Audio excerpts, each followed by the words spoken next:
Black soldier fly পোকার আবাদ করে পাবনার এক বেকার যুবক এখন সফল ব্যবসায়ী। তার উৎপাদিত পোকা দেশের বাজারের চাহিদা মিটিয়ে রপ্তানি হচ্ছে বিদেশেও। রাতুল ইসলাম সুমনের ক্যামেরায় উৎপল মির্জার রিপোর্ট।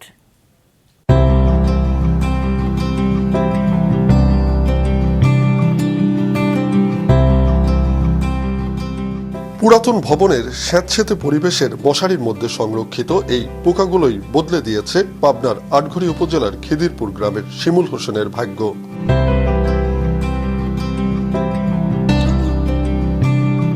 একসময় অর্থকষ্টে দু চোখে অন্ধকার দেখছিলেন, ঠিক সে সময় ইউটিউব থেকে এ পোকার বাণিজ্যিক সম্ভাবনার একটি তথ্যচিত্র চোখ খুলে দেয় তার।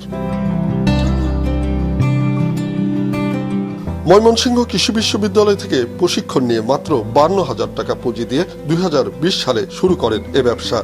6 বছরের ব্যবধানে পিকেএসএফ এর আর্থিক ও কারিগরি সহায়তায় তিনি এখন 6টি কারখানার মালিক, যেখানে তার বিনিয়োগ প্রায় 80 লাখ টাকা। মাসে আয় করছেন 2 থেকে 3 লাখ টাকা। আমি 52,000 টাকা পুঁজি নিয়ে শুরু করেছিলাম। এখন পর্যন্ত আমার 6টা সেট দাঁড় করাইছি, পোকা সেট। মাসে প্রায় 30 থেকে 35 লক্ষ টাকার টোটাল এভারেজ বেচা কিনা হয়। এর মধ্যে যতটুকু ইনকাম হওয়ার দরকার হচ্ছে, পাশাপাশি হাঁস মুরগি মাছ করতেছি। ইনশাল্লাহ অনেক ভালো আছি আমি। তার আর্থিক এবং কারিগরি সহায়তা পিকেএসএফ এর পক্ষ থেকে পিসিডি তাকে প্রোভাইড করছে। এই প্রশিক্ষণ পাওয়ার ফলে তার আর্থিক অবস্থার এবং সামাজিক অবস্থার অনেক পরিবর্তন হয়েছে। শিমুলের কারখানার এই পোকাগুলো থেকে প্রথমে ডিম সংগ্রহ করা হয়। কিছুদিন পর সেই ডিম ফুটে বের হওয়া লার্ভাগুলোকে বিভিন্ন হোটেল রেস্তোরাঁর বাসি উচ্ছিষ্ট খাবার, পচা ফলমূলের বর্জ্য খাইয়ে মোটা তাজা করা হয়। এই কাজটা যে সময় থেকে শুরু হয়েছে তো আমরা করতেছি, আমাদের বেকারত্ব দূর হয়েছে।